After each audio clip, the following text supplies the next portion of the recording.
Hey everyone, peace, love, and muscles. Hope you're doing well. Hope you're having an outstanding day. This is a Vicsnatural live, but we're going to have a bulk and cut discussion. The question is, should you bulk and then cut? And I'm going to enjoy some participation during this video. This is a little bit of a different format, but I think we're going to have a better time here if we frame it out in advance what we're going to talk about, which is, should you bulk and cut? And then we'll entertain questions as we go along. I never really understood the whole bulking and cutting conversation. The reason is because I think a lot of people wind up putting on, or the objective is to put on a lot of weight and then to eventually take it off and hope to keep some kind of a remainder. In other words, gain 30 pounds, hope to keep 3 or 4, right? 10%, I think, would be a goal to shoot for. And that's what I've understood people have tried to do in the past. The weird part is that I think that most people, when they think of a bulk cycle of eating, they're thinking of using materials that would put on the weight as quickly as possible. What foods and in what quantities can I put on the most weight to sort of bulk up?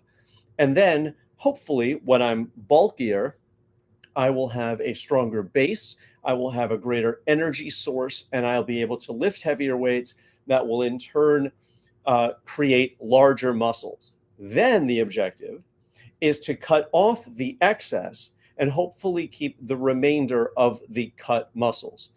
The problem that I see with this is, first off, everyone tries to eat way beyond their current weight. So in other words, if they weigh 185 and they want to get to 210, they start eating like they're 210 today, which doesn't make any sense, because 185, 186, 187, 188, and so on is all the way on the journey or on the way to the 210 pounds. But most people, what they do is they start eating as if they are 210 pounds, enough energy, enough calories, enough intake to support a 210-pound body. And what happens is the 185-pound body is in now tumult. It doesn't understand how to accept all of that information and starts to sort of rebel and feel uncomfortable. And of course, if you keep forcing the amount of calories of your ultimate destination, the 210 pounds, you will obviously gain weight. The problem is it will feel like you're a young person trying on your dad's suit. It'll be a suit that doesn't quite fit right. It wouldn't really be yours. You wouldn't have owned it yet, and it will be relatively uncomfortable. Additionally, you won't feel well. A lot of that weight will immediately work its way to the waistline. You'll already feel that breathing is labored. And of course, when you initially start eating a little bit more, you start feeling more powerful. You start feeling stronger. But what I think is that we actually put on weight too quickly because we're eating the amount of calories of our ultimate destination when all of these other little steps are along the way. So if I wanted to go from 185 to 210, I would recognize that 187 is on the way, and I would probably eat a little bit more so that the weight would become more of my own. I wouldn't be so uncomfortable, and I would have a little bit more energy in order to lift those heavier weights, to hopefully put on a little bit more muscle. And I wouldn't be that far off from, when I decide to cut, to retaining a higher percentage of what I initially had. So I think that that's the way to do it, rather than, like I said, putting on your dad's suit when you're a little kid and it doesn't feel quite right. It's not comfortable and it doesn't belong to you. In order for the weight to, quote unquote, belong to you, you have to remain at that level for a longer period of time. That's why people who are encumbered by weight and have remained there a long time have a harder time taking the weight off, because it becomes more of their own. They accept ownership of it, and it becomes more of their understanding of how they're supposed to function and be. I was talking to someone earlier about being overweight, and he said it's actually just as hard to be overweight as it is to be thin. It's a dynamic in and of itself. It's work in and of itself. It's cumbersome in and of itself, just like it is to be underweight. It's a different energy it's the same energy, but in different directions. So I never, like I said, really understood the bulk and cut conversation when you don't have to do that. Additionally, the materials that people use to bulk are definitely different than the materials that they use when they're cutting. So why would we expect that the bulk that we're trying to put on with lesser quality materials would somehow contort and convert to a uh, to to to a recognition of something that we'd ultimately want? In other words, the excess fat and the excess carbohydrates and the excess um, uh, cholesterol, the excess quantities of cake or breads or whatever you need to put on that amount of weight. Why do we believe that that would somehow morph into a physique that really would be acquired using different materials? We think that there's some kind of a conversion that happens, and it isn't. You're the sum total of the things that you have put into your mouth, uh, and the things that you've said to yourself chronically over time.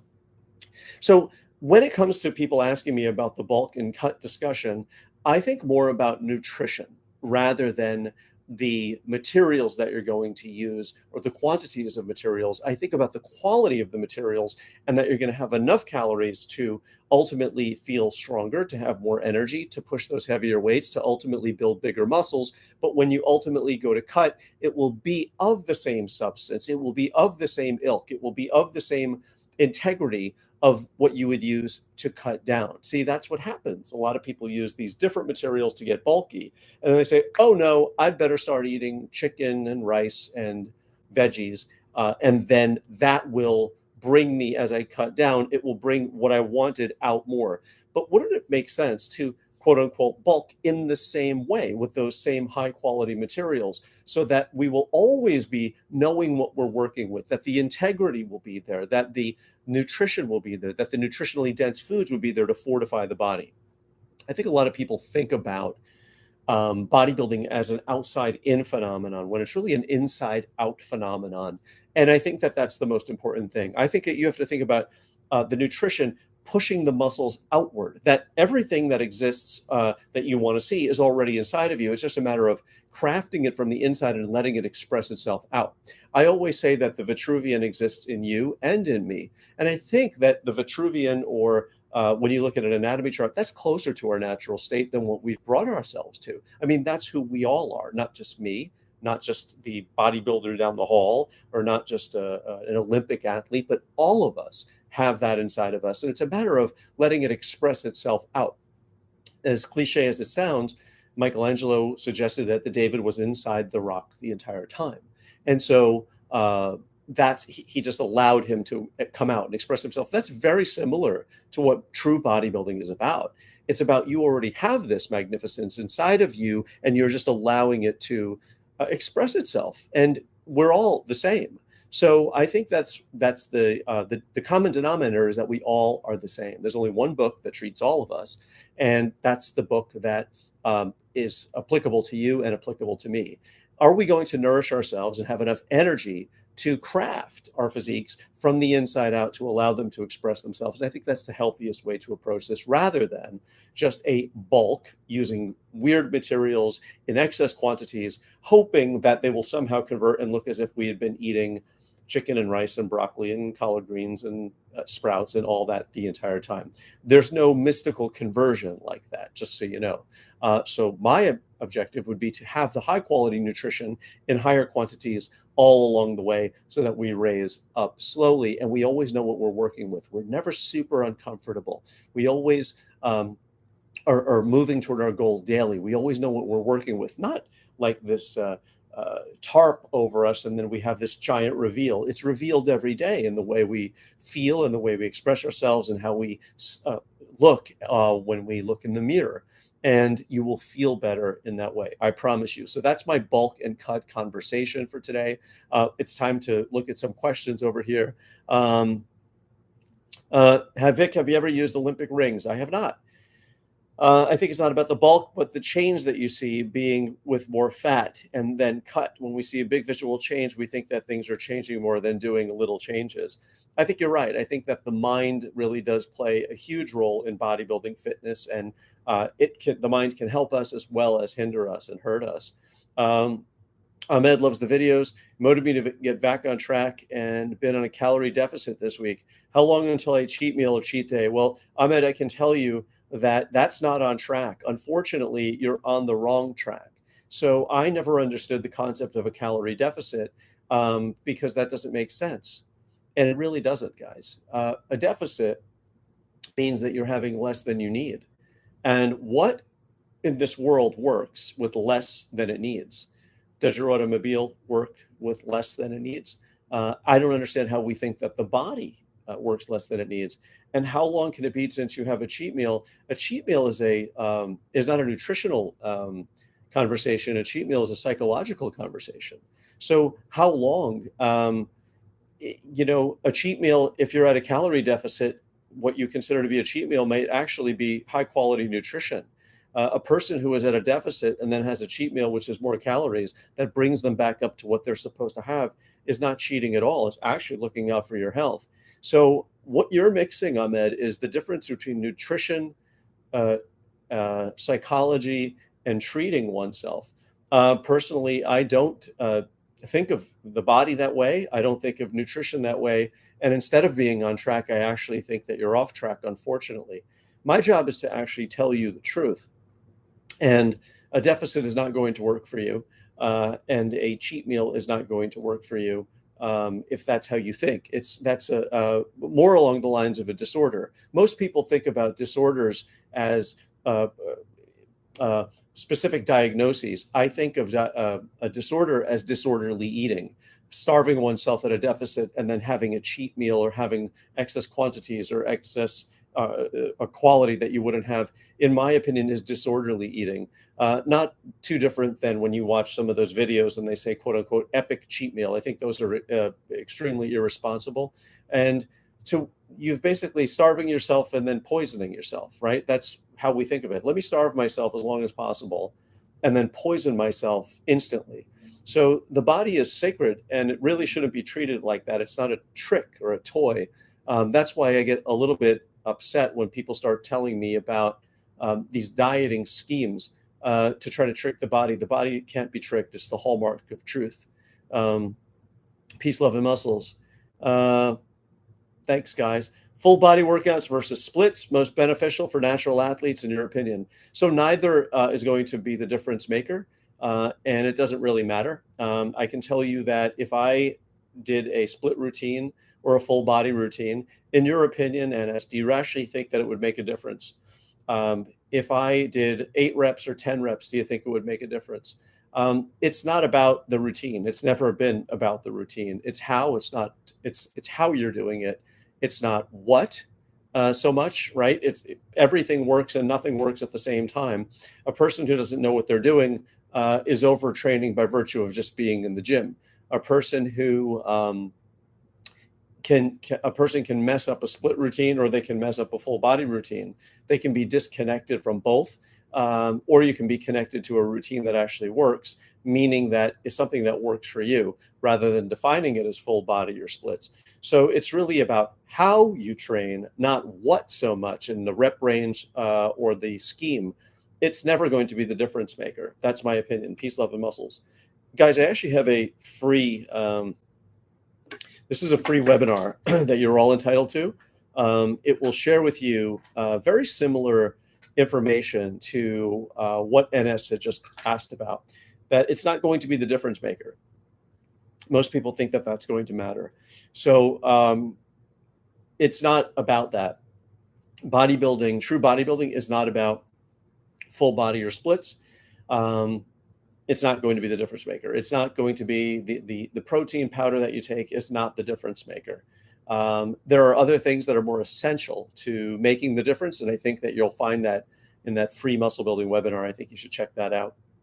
It has more along the lines of information that you're not getting rather than the diet, rather than the supplements, rather than the training. There are other elements to this that have more to do with psychology. And full body versus splits, it's interesting. I mean, if you've done full body, you know what that does for you. If you've done splits, you know what that does for you. The full body workout is designed so that you hit each body part, but not create too much trauma on any given body part. It's a very, very important thing. However, if a person is doing too much during their full body workout, they could still be creating too much body part specific trauma, as well as overall trauma to the body unit. And really, there's a possibility of overtraining there, which you were trying to avoid by doing the full body with less damage more frequently. I think frequency does matter. I have noticed that people who train a body part a week, in my view, don't give the body enough information in order to understand what the body is trying to do. So I do prefer frequency, but again, I think that it has a lot to do with how, not so much the rep range or the scheme or the days. Do you know what I mean? Peace, love, and muscles to you guys. And I very much look forward to your comments and questions. Would love for you to spread the word about this channel. The channel is really a way to approach bodybuilding your way, without judgment, without doing anything too dramatic to the body, without creating too much stress or trauma. And, the advice really is advice that I've given from working with clients over the past 20 years, information that they've given me, information that I've received from training people, really in a hands-on way. So everything is not just guessing games here.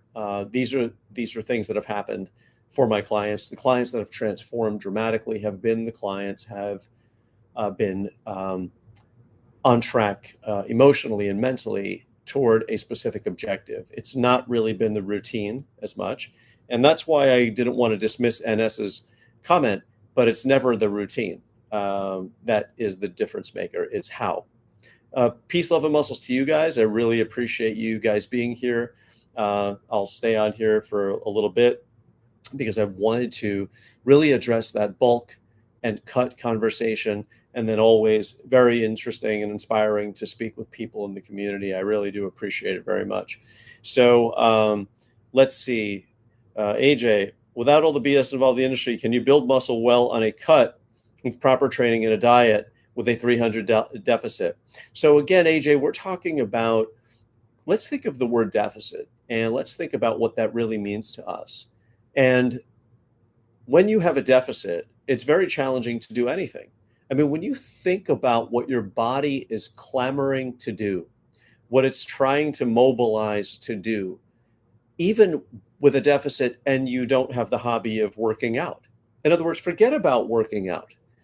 Forget about it. It just imagine, AJ, if it took 2,000 calories a day to be you and you're eating 1,700, forget how you look and forget your hobby as bodybuilding or training, which, by the way, burns between 400 and 500, maybe even 600 calories, depending upon how hard you're going and how little you train between sets, how little you rest between sets. Think about what that would do to you, AJ. Think about the advice that you would give a friend, a person who requires 2,000 calories a day and is eating 1,700. What can you really build when the body is lacking? Certainly the nutrition is lacking, which is what you need to feed the muscle. Certainly the body is lacking in terms of energy and calories, which you need to just be AJ, right? So I've said this before, that AJ, you cannot decide which faculties you would like to shut down. So guess what happens? They are all diminished. Everything gets diminished. Your concentration, your energy level. And I feel that every time you're taking away from have a deficit, you're taking away from yourself. It's like stealing from yourself. You're stealing from your life's energy and your wellness, so to speak. I think of it as a well, and you're dipping into the well and taking away from your wellness every day, 300 away, 300 away. So without all the BS involved from the industry, and the industry by itself is BS. It's all BS. I don't understand where these concepts came from. And the word deficit doesn't mean anything. As well as excess doesn't really mean anything. It's right or it's not, right?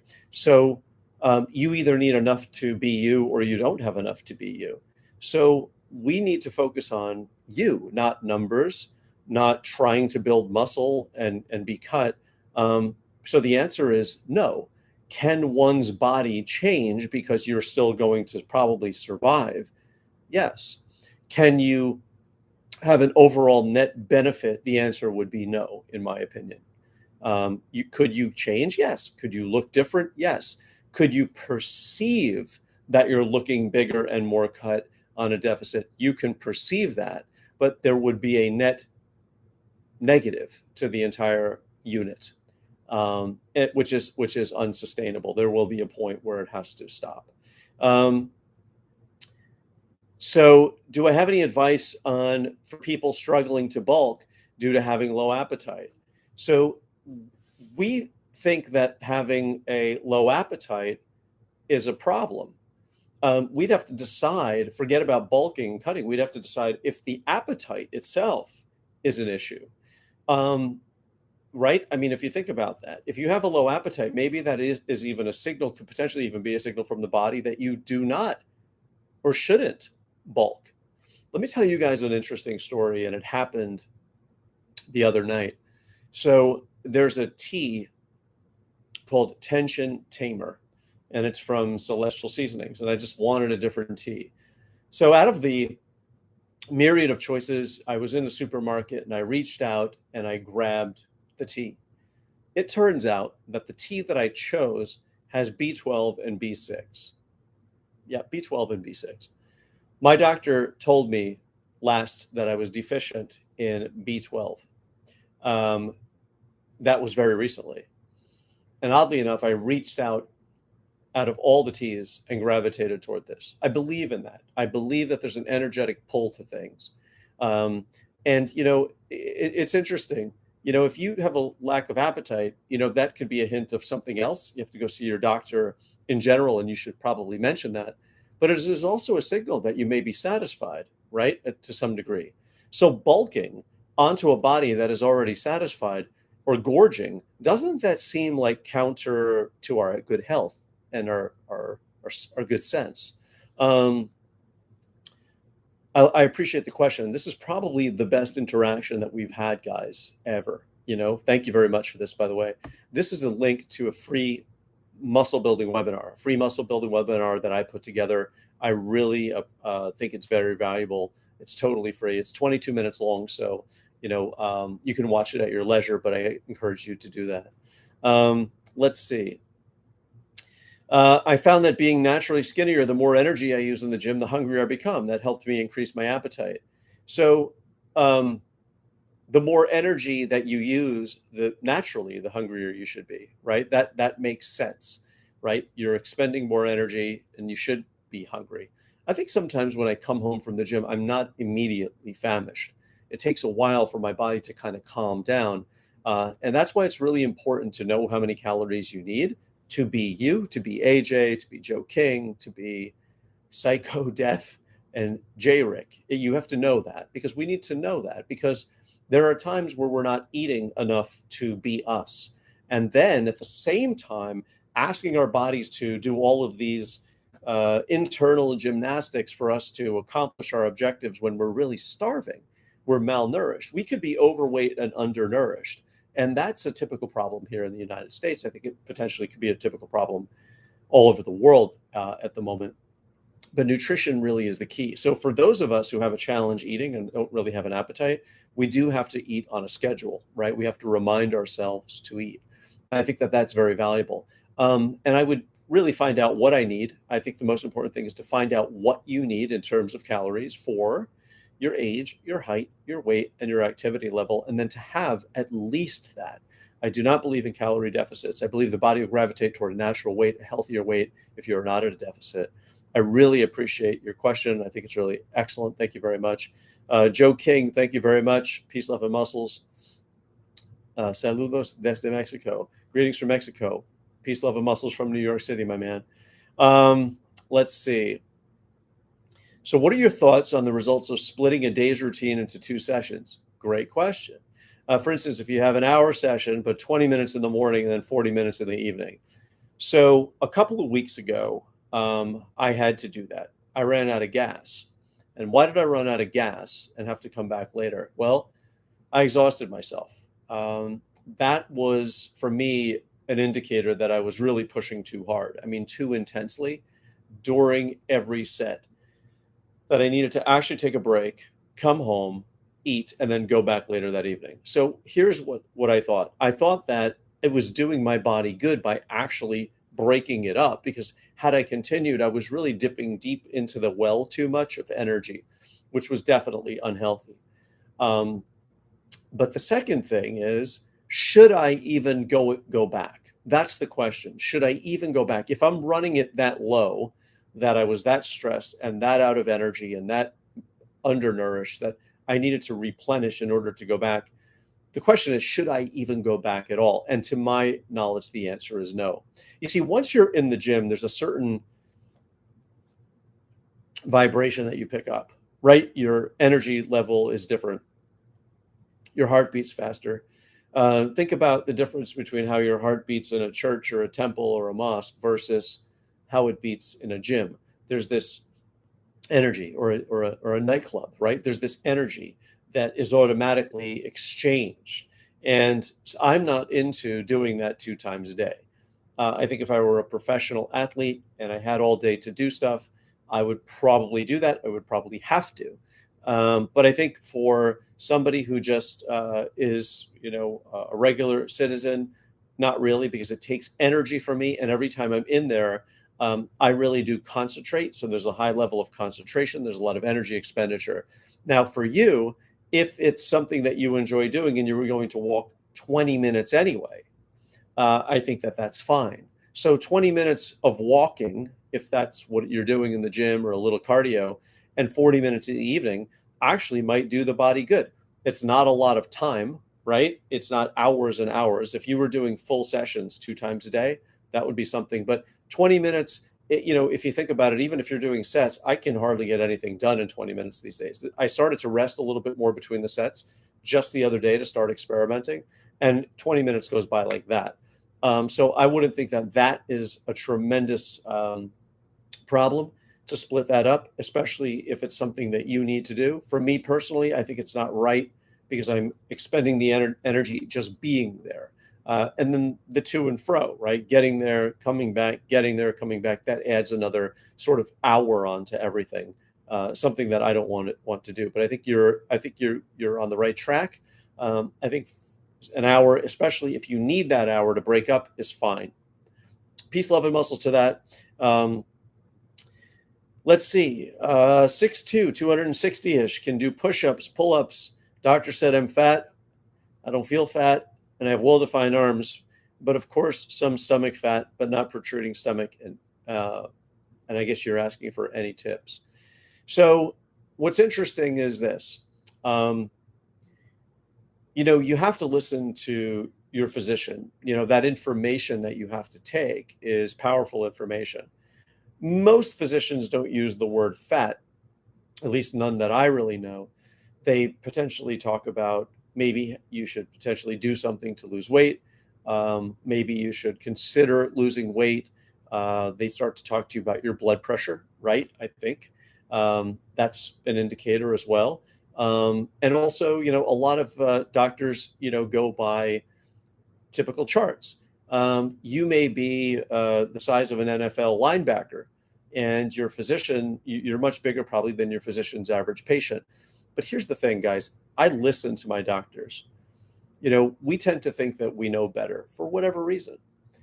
Even a doctor might think differently if they go to their own doctor, right? But you have to listen to someone. Once you put your trust in them, they're not telling you anything for their benefit necessarily. You have to be your own doctor's, you have to be your own physician's assistant, I call it, right? I used to go see a doctor who was a very popular doctor in New York City. And he got so popular that I could never see him again. And he would have me meet with the physician's assistant. And I thought to myself, I'm the physician's assistant. I'm the guy who assists my doctor in helping me with my own wellness. So you have to think about that. If you're nourished properly and you are feeling excellent and your diagnostics come back great, and you still have the 6, and you're still 6'2", 260, that may be a different story from your doctor. But he's seeing something, or she's seeing something that they think you should avert. And again, that can work both ways. You're a big man and you probably carry that weight really well. In fact, there was a time in my life where I would have died to be 6'2", 260, right? So I could have maybe played football or wrestler or whatever. But that's also a blessing, but it's also the curse that goes along with being a big man. So please listen to your doctor. Maybe you should have asked a probative question, like, what do you mean? Like, why? Is my blood pressure high? Is there something wrong? You could have gotten a little bit more granular on the information, and I think you should. You should consider that. Thoughts about a mini cut. So I don't really know what that means. You mean just go in a little bit cut? I think by virtue of eating, highly nutritionally dense foods, that a person can be kind of mini cut all the time. I don't think there is such thing as should be a bulking cut. I think that a person, after eating a certain way, highly nutritionally dense foods, calories enough to satisfy the body, to carry you along your journey, and at the same time have enough to build some extra muscle, really is not, doesn't really require a mini cut. It doesn't require more cardio. It doesn't require any of that. Once you've been eating really well for a long period of time, your body will automatically gravitate toward that expression of health and wellness, which tends to look a little bit more defined than than a person who's eating improperly. So peace, love, and muscles for that.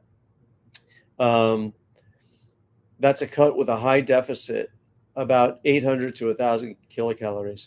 Boy, Dennis, thank you for clarifying that. No, absolutely not. I actually eat into a cut. So, and that means every day. So I have to eat more to sustain being cut because I need to feed the muscles. The muscles are the best burner of fat, right? The more muscular you are, the more of an efficient fat burner you become. So I would focus on that. You see, if you go for think of bulking and cutting. Bulking is eating more food, lifting heavier weights, and doing less reps, right? Think of the cutting as cardio, deficit, higher reps, lighter weights. We think of that. We think of these two separate things, two separate directions. Here's the interesting thing. If you go for the bulk route, the cut never comes along, right? If you go for the cut route, the muscles never come along. You have to find a middle ground. And that, to me, means bodybuilding with a little bit of excess calories, focusing on your muscle gain and focusing on nutritionally dense foods, meaning nutritionally dense, not necessarily for a bodybuilder, but for a person, for what you need to be you optimally. Peace, love, and muscles for that. So guys, I want to reiterate, this is a free muscle building webinar. It's my free webinar. And I would love for you to check it out. You're going to love it. By the way, it's 22 minutes long. So if you have the 22 minutes, maybe this evening or tomorrow, you could check it out. And I think you'll really enjoy it. I think you'll really like it a lot. Let's see. Let's see. So this has been a marvelous interaction. I really appreciate it. We'll take a couple more questions here because I'm going to go get something to drink. In fact, I got something to drink right here. Let me get my drink.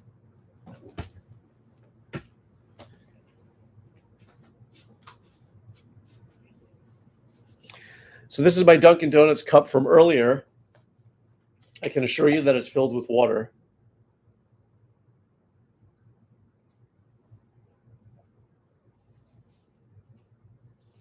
So I toggle between Dunkin' and Starbucks. And this is the extra large coffee cup from Dunkin'.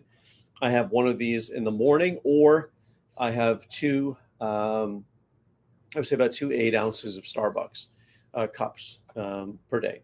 And just in the morning, I used to have it in the afternoon as well, and I cut down on that as well. Peace, love, and muscles to you all. I love you. Looking forward to some more questions here. If anybody has a question, please feel free to ask. We've got the free muscle building webinar there. This was an outstanding interaction. Abby says, hello, hosts. Hi, everyone. Good to see you, Abby. Abby Stalker Mom. Oh, that's an interesting name. Let's see. Is starting strength a good program? Of course. What you want to make sure that you do, though, is to not go for 1 rep max, especially in the beginning, meaning don't see how much you can do for just one repetition. I think that'll tax the body, especially if you're just starting out. When it comes to strength training, I still like higher repetitions. I think what's interesting about strength training is that a lot of times you're not focusing so much on the muscle, you're focusing on getting the lift accomplished, which is kind of interesting. I do drink the coffee black. Shy Fire, I do drink the coffee black. Not because I'm avoiding the sugar, which I don't have anyway, not because I'm avoiding the milk, because I don't have dairy anyway. I love it. And it is an extremely robust taste. Because I don't have sugar, my palate is relatively clean. So I taste all of those beautiful things in coffee. I taste chocolate. I taste cloves. I taste smoke. I can taste all those nuances because I don't have sugar. I really enjoy that too. It's extremely rich. I enjoy the smell, and nothing smells better than coffee beans when you're walking into a store as well. Peace, love, and muscles. You've been watching me since you started working out in high school, 2010. Well, good to see you. Thank you very much for sticking with me that long. Shy Fire, we just went through the, is it wise to bulk and cut when beginning? And I'd encourage you to watch this video from the beginning. So we'll go through it real quick for all the people who have remained. And if you've remained with me for 36 minutes, I really appreciate that. So should you bulk and cut? And the answer was no. That's what this entire video session was about, that there's no such thing as having the bulk and cut look ultimately like you want. Most people put on weight and then they hope to shave it off and have it look sculpted and sinewy and veiny and all these other things, when they've used materials in the bulk part of this cycle that are contrary to that, right? Those materials are not converted, if you will. So most people use lesser quality materials on the bulk aspect of their physique to gain the weight. And then when they cut, they start eating higher quality materials on the way down. So what's been happening all along as you've gone on the bulk, that the body doesn't decode those lesser quality materials the same way that it decodes the higher quality materials or the nutrient dense foods. So most people are disappointed. They really just feel uncomfortable. They feel encumbered by the weight. They breathe differently, they perform differently, and they don't really like how they look most of the year, and then just like how they look maybe, just to get to that point where they might think they look good for a minute out of the year. And that's not really true bodybuilding. Bodybuilding is more of a respect for the body, where you're not bulking necessarily or cutting, but you're living a nutritionally sound existence with not overtaxing the body. How do you know if you're overtraining the body? You're not performing. Your body doesn't feel good first. That is number one. Your body does not feel good. Range of motion. That's a great question. Range of motion is key. A lot of people ask me to inspect how they train, and they do these small ranges of motion, these very staccato, short, abbreviated ranges of motion. And they're just, the body parts that are not developed or missing, or the aspect of the body part that is missing, could have been satisfied by completing the full rep range, so to speak, if that's what you mean, the range of motion, the full range of motion. So I've seen people do this in the gym. Well, I don't know what they're doing. It's all the way down and all the way up. I mean, and if they're missing a part of the element of that body part, it's from not doing the proper rep range. So if you can't really count, if you're not doing a full rep, you can't count it. It's not accountable. Mentors of the Vic philosophy. Can you mention some mentors? No, I actually can't.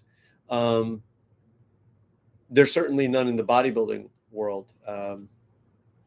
So the information that I share with you guys with respect to this topic of bodybuilding and fitness doesn't come from bodybuilding. It comes from other disciplines. So I don't have any mentors. I seek to be one, but I don't have any mentors with respect to bodybuilding. Peace, love, and muscles to that. Let's see. So AJ, I am 5 feet 9 inches. But you really shouldn't be focusing on how tall I am, and because it has nothing to do with your life and yourself. So it's a totally different, history, totally different genetics, totally different background, totally different tolerance uh, for pain, totally different tolerance for stick-to-itiveness, right? Each person is trying to compare themselves to each unique individual, and that's kind of a challenge. It's one of the reasons that I don't compete. It doesn't really make any sense to do that. And, quite frankly, uh, it wouldn't matter even if somebody gave you exactly what they do and they said, hey, this is exactly what I do, go do this. It doesn't work exactly the same for every person. You have to find your own through this, right? I think that makes the most sense. So Dennis asked, how do you get through a plateau? It's a great question, and I'm going to answer that question right now, and we're going to focus on that. But Dennis, I want you to see that is my free bodybuilding webinar. And let's see. So what we're going to do here is we're going to answer the question, how do you get through a plateau? So a plateau, Dennis, is your body asking you if you'd like to proceed. Your body asking you if you'd like to continue. Your body asking you a question. And when you're at that plateau, your body is asking you a question. What you have to do is find out what that question is and decode that question. Most people exert themselves more and try they try to break through a plateau when that's not how you do it. Your body's asking you for something and you have to respond to it with what it needs. And that's how you get through a plateau. So when you've stopped, it's the body consolidating. When it stops growing, or growing on the upside, or losing weight on the downside, it's your body asking you a question. Number one, I'm going to consolidate here and I'm going to hang out here for a bit to make sure that you know what you're doing. It's your body actually looking out for you rather than getting in your way. And so when you're trying to get bigger and more cut, potentially the body is asking for more energy before it can allow you to go there. And it's not going to go anywhere. It's not going to keep changing. It's not going to do anything until you respond. So it's a beautiful biofeedback mechanism, really, Dennis. And I hope you look at it that way. So you don't go through it, you decode it. I hope that makes sense. I don't want you guys pushing through it necessarily. Peace, love, and muscles to you guys. So thank you very much. So thank you guys so much. I hope you have a wonderful evening. I think 42 minutes is enough here for this video. If you folks aren't tired of me yet, I'm going to go post this video on YouTube. It'll be there for everyone to see. For those of you who are here on the live, just click on that link. And that is the link to the free bodybuilding webinar. For those of you who are going to see this up on the YouTube channel, there'll be a link in the description portion of the video so that everyone here can enjoy the free muscle building webinar. And I think you're really going to love it. So peace, love, and muscles, guys, to you. I wish you guys all the best and good health. I hope you enjoy your day, and we'll get to all of your questions. Save all your questions because we'll get to those next time, and it won't be long before you see me again. And I really love you guys. Peace, love, and muscles. AJ, good to see you. Thank you very much. I agree completely. Stephen Davis, we'll get to your question next time. And Antonio, there you go, my man. Peace, love, and muscles. That's what we get. And good night, everybody. Love you all. Thanks for being part of the community. Really appreciate it. I really do. Thank you.